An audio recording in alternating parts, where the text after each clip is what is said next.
정윤서는 유일하게 조력자인데 좀 그래서 그런지 조금 매력적인 언더커버였으면 좋겠다는 생각이 가장 컸던 것 같아요. 그래서 귀여웠으면 좋겠다. 그리고 그러니까 처음에는 얘가 조력자인지 아니면 배신자인지 좀 알 수 없는 컨셉에 집중을 했고 또 점점점 그 만난 인물들마다 변해가는 정마담에 좀 집중을 많이 했던 것 같습니다. 그리고 무엇보다 하수연과의 케미에 좀 더 신경을 많이 썼던 것 같아요.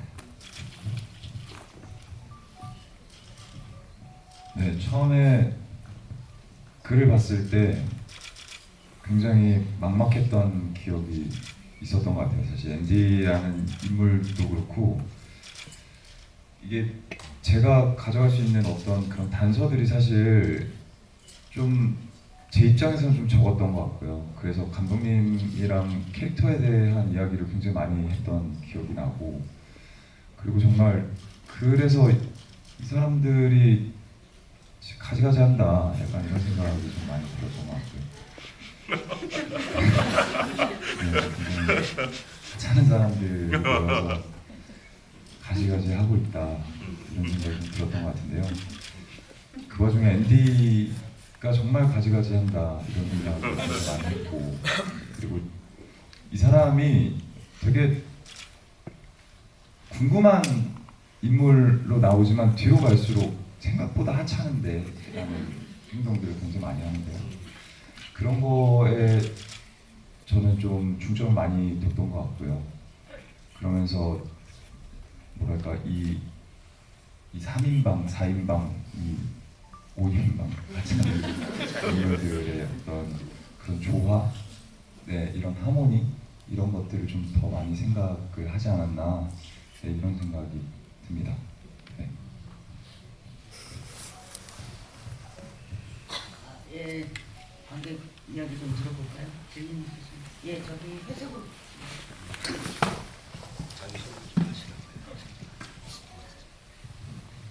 네.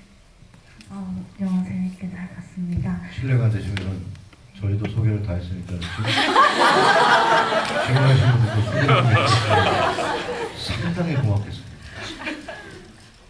안녕하세요. 네. 서울에서 온 관객입니다. 네, 그래요. 네. 짓궂으시네요.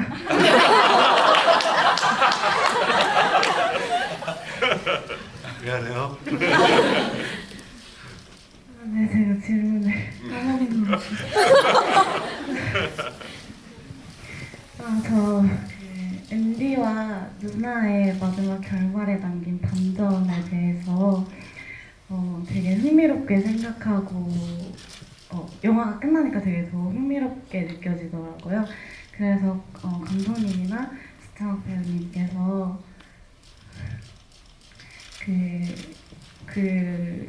앤디와 누나의 관계에 조금 숨겨두었던 이야기 혹은 관객에 상상해 주실 여지 같은 걸 던져주실 것이 있다면 궁금하고, 배우님이 그것에 대해 어떤 마음으로 또 연기하셨는지도 궁금합니다.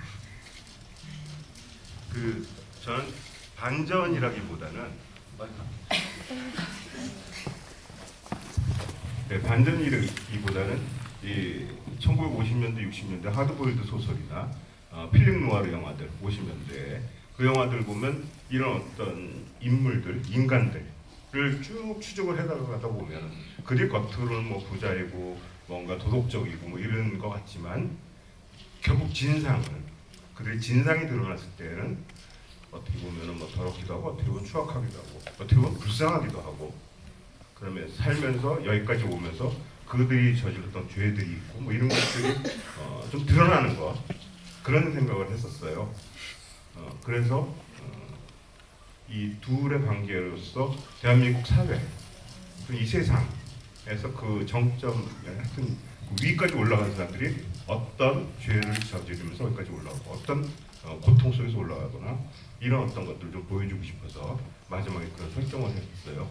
그러니까 굳이 뭐 반전이어서 다 뒤엎는다 이건 아닌 것 같았었고요. 저는 듣고 싶어요. 앤디는 어떤 생각을 하는지. 네. 네, 저는 별 생각하지 않았습니다. 네, 일단 그 마지막 장면의 엄마와의 장면은 사실 그거 이상의 그 어떤 더 특별한 해석이라던가 더 고민을 하지 않았던 것 같아요. 사실 그 장면에서 저는 그냥 사실 그 글 안에서 다 충분히 표현이 되어진다고 생각을 했고, 단지 저는 사실 엄마의 관계 때문에 앤디라는 캐릭터에 대해서 조금 더 많은 이 사람에 대한 단서를 좀 오히려 더 많이 찾았던 것 같고요. 엄마의 관계에서부터. 네, 그랬을 뿐이고, 그 장면 자체는 사실 그냥 그렇게 개인적으로는 큰 고민을 하지 않고 촬영을 했던 것 같아요. 그 약간의 부연을 하자면 이 앤디 같은 경우에 어머니가 어린 시절에 한 16살 이때 나와서 살 수가 없으니까 앤디 보고 그 엄마를 못 부르게 했어요.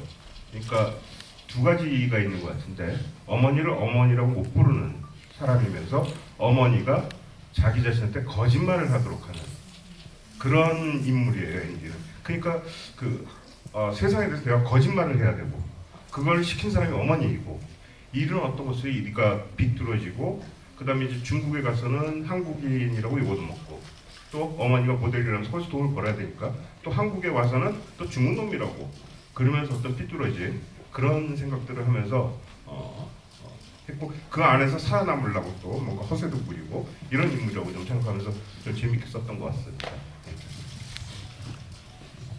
예, 또 질문 있으십니까?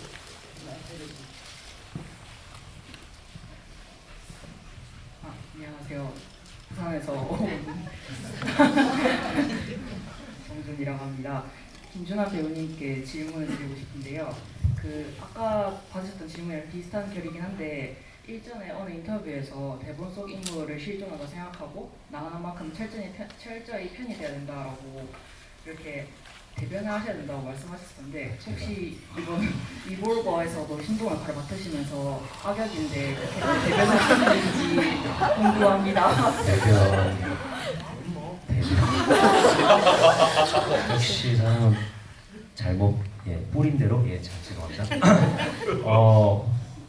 그렇죠. 뭐 이게 사실은 아무리 이렇게 남들이 봤을 때 하찮은 인물이라도 자기 자신의 삶에서는 철저히 자기 편에 서서 자기가 자기한테 유리한 쪽으로 해석하려고 하고 유리한 쪽으로 풀어가려고 하는 거잖아요.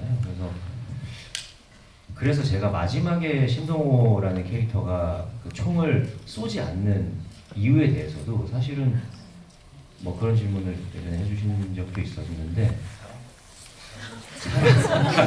그게 뭐 사랑이냐 뭐냐라고 하셨는데, 이제 저는 쏘면은 일이 너무 복잡해지기 때문에 이 형사라는 본인의 앞으로 남은 삶도 있고, 그래서 그 모든 거 안에서 최대한 일을 축소시키는 방향으로 저는 한 것도 되게 컸었거든요. 그런 식으로 예를 들자면 그런 식으로 어쨌든 각자가 모든 인물들이 자기 밥그릇을 챙기려는 그런 모습들, 그 계산들이 또 저희 영화의 어떤 볼거리이지 않나라는 생각을 합니다. 그 어떤 감독님께서 이 리볼버를 보고 그런 말씀을 하시더라고요. 전체 이야기는 다 장르인데 이 속에 처해 있는 모든 인물들은 사람을 쉽게 죽이거나 이러지 않는 것 같아요. 현실 세계에 있잖아요. 지금 김준하 배우께서 말씀하셨다시피 일컨이잖아요. 그 다음에 그거는 하수영 같은 경우도 마찬가지. 또다시 감방을 가잖아요. 근데 감방 가는 게 이게 어마어마한 일이거든요. 이렇게 현실에 대해서 굉장히 고민을 하면서 이걸 만들었다. 그런 말씀을 해주셨어요. 지금 말씀하신 그런 의미로도 굉장히 고맙게 생각합니다. 먼저 이렇게 훌륭한 영화를 만들어주신 감독님, 배우분들, 스태프분들한테 영예를 표합니다.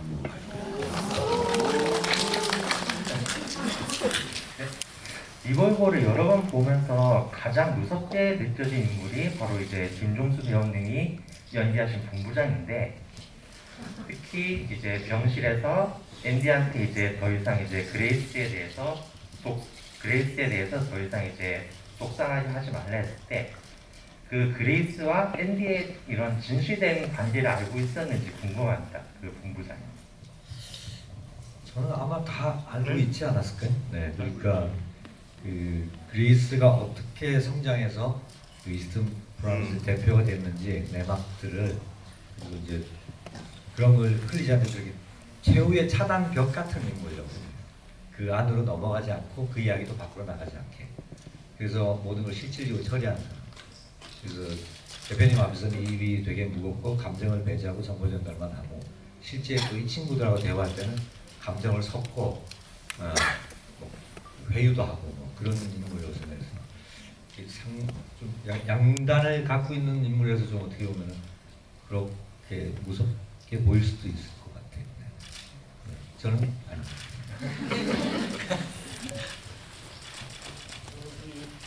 이쪽에 건너서 계시네요. 안경 끼신 분이요? 예, 저 중간이요.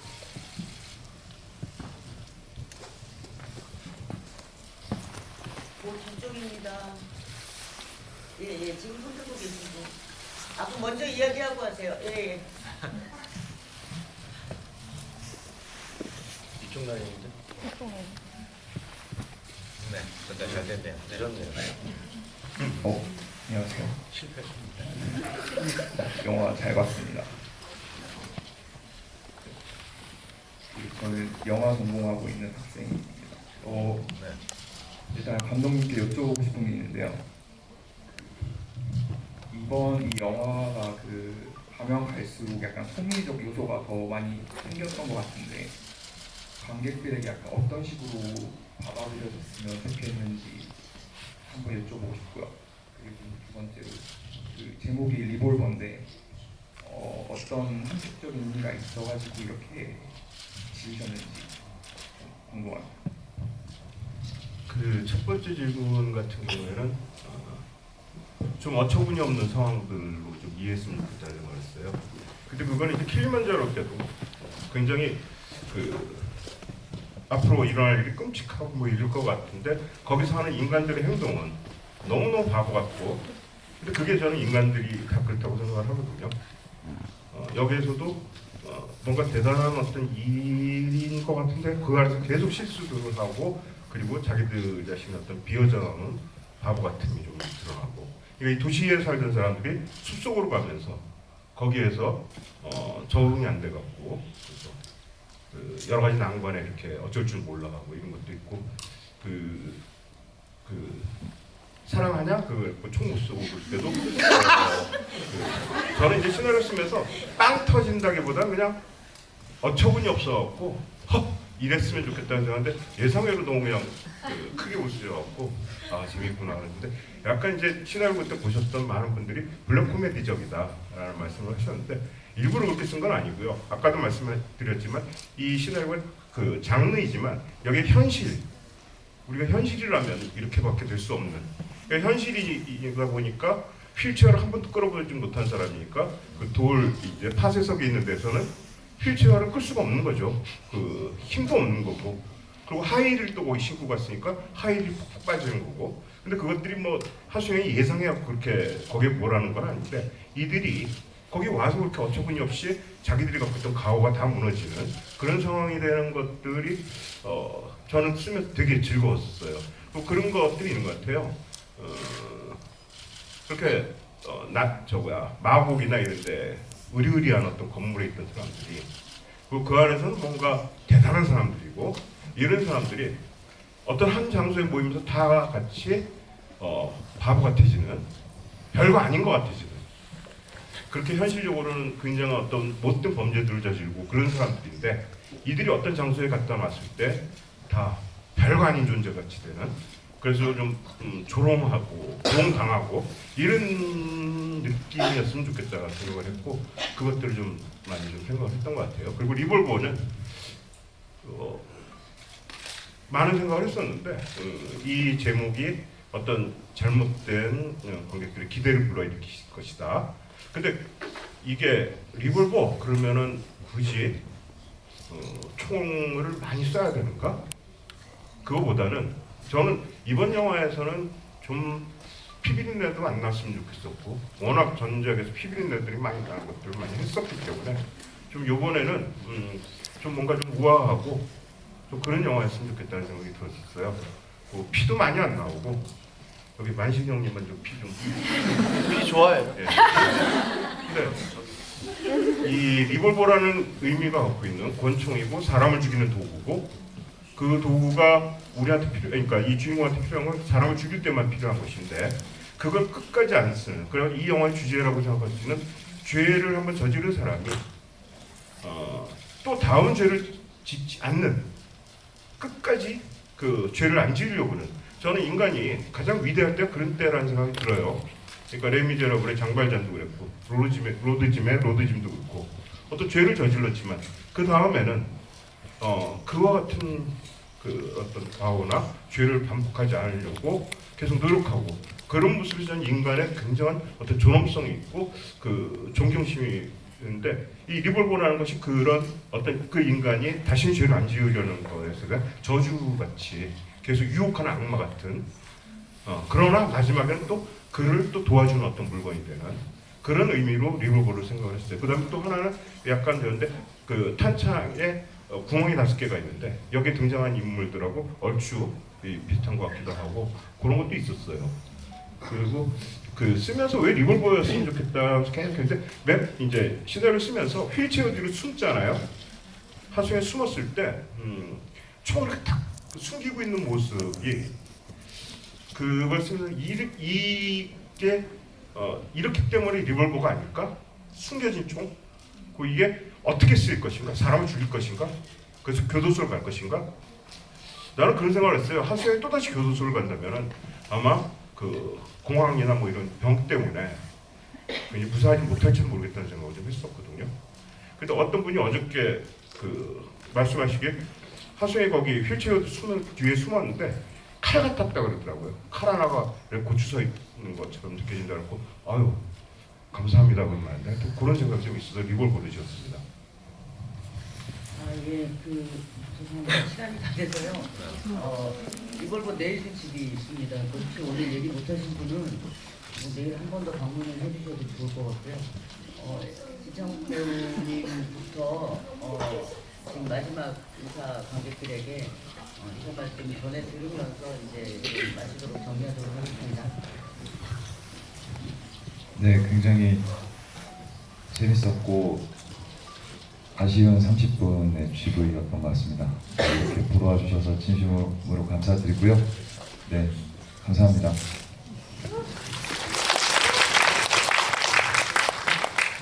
이렇게 부산의 열기 속에 리볼버와 함께하게 돼서 너무너무 영광이고, 저희 영화 봐주셔서 그리고 함께해 주셔서 너무너무 즐거웠고 행복했습니다. 감사합니다. 부산 영화제에서 이렇게 리볼버를 찾아주신 관객분들과 함께해서 너무 뜻깊었고요. 네, 의미 있는 질문들 많이 해주셔서 너무 감사했습니다. 네, 조심히 돌아가십시오. 영화를 같이 보고 또 그 영화에 대해서 이렇게 뭐 뒷이야기 또 그런 이야기 나누는 이런 시간들이 사실 꽤나 소중한 것 같습니다. 이런 자리가 또 많아졌으면 좋겠고, 그동안부터 한국 영화 또 이렇게 영화 많이 사랑해 주십시오. 고맙습니다.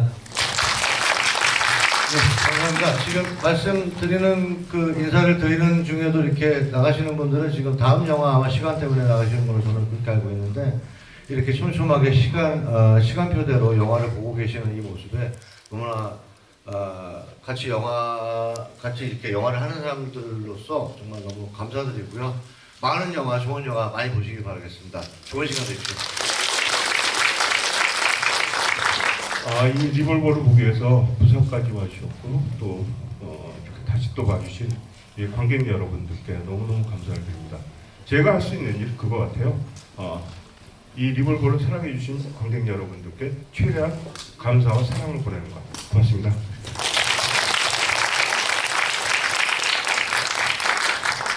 예, 함께 자리해 주시고 되게 좋은 질문들 많이 해주신 관객 여러분께 감사드리고요.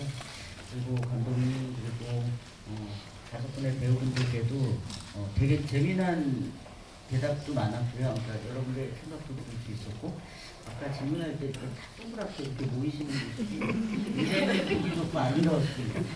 예, 6분께 감사드리면서 이상 관객과에 대한 마치도록 하겠습니다. 고맙습니다.